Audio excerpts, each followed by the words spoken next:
Hey guys, welcome back to another repaint video here at the compound. Today we'll be taking on this big old chunky boy and giving him a retro repaint inspired by the Hasbro Jurassic Park 3 React Attack Alpha Raptor.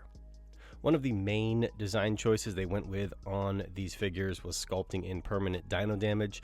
Now, while I wasn't a fan of that, it is a key part of this figure, so I am going to add that to this Raptor by modifying the scan code slot, since it's pretty much located in the same place as the damage spot on the Hasbro Raptor.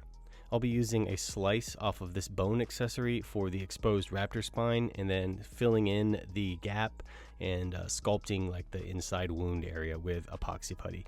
As always, the supplies I'll be using will be linked down below in the description box if you're planning on painting along with me. So with all that said, let's go ahead and get started. So the first color we need to figure out is the base body color. It looks to be sort of a pale grayish white, so I'm going to start with Vallejo light green gray mixed with a little bit of sepia just to kind of darken it down a little bit, and this looks to be fairly close, so I'm going to thin it down and shoot it through my airbrush, and I'll just apply a couple of thin coats. Alright, so we got the base color done, and now we get to lay down the brown deco. For that, I'll be grabbing Vallejo dark brown, and to make doing the patterns on the legs easier, since they are a very specific design, I masked off the legs with silly putty, trying to match the patterns on the Hasbro one. I love masking with silly putty when I can because I find it helps with planning out the patterns. That way I'm not having to try and make it up as I go along and potentially goof up or get overspray on certain areas. So silly putty is a great weapon to keep in your toolbox. So I've got all the brown deco done, and now it's time to go in and throw down those red accents.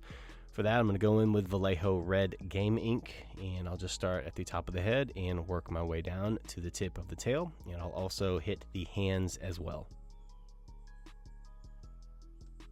With all the red done, now I'm going to go in and paint the dino damage spots. I'll be going in first with a base coat of barbarian flesh, and then I'll give it a wash with some dark red, and then I'll hit the spinal cord with some bone white. I'll then give the wound area a hit of gloss top coat just to give it that open wound kind of effect, like it's wet and shiny. Next up are the stripes running down both sides. This figure, since it's really old and worn out, the stripes are very faded, so it's kind of hard to tell exactly what color it is. But to me, it kind of looks like a light gray, maybe with like a slight hint of blue in there. So I mixed up a color using the gray green with a tiny drop of turquoise and then a small drop of stonewall gray. This seems to be a close enough color for me, so I think it'll get the point across. It's not a big deal if the colors aren't like a spot on match. You know, after all, doing retro repaints is all about having fun and just paying homage to the older figures. So we're at the home stretch with just a couple of paint apps left to do. I painted the eyes orange with a yellow dot and then a small black dot in there. I'm not painting the mouth because I was careful enough and I didn't get any overspray on the inside of this mouth, so we're good on that.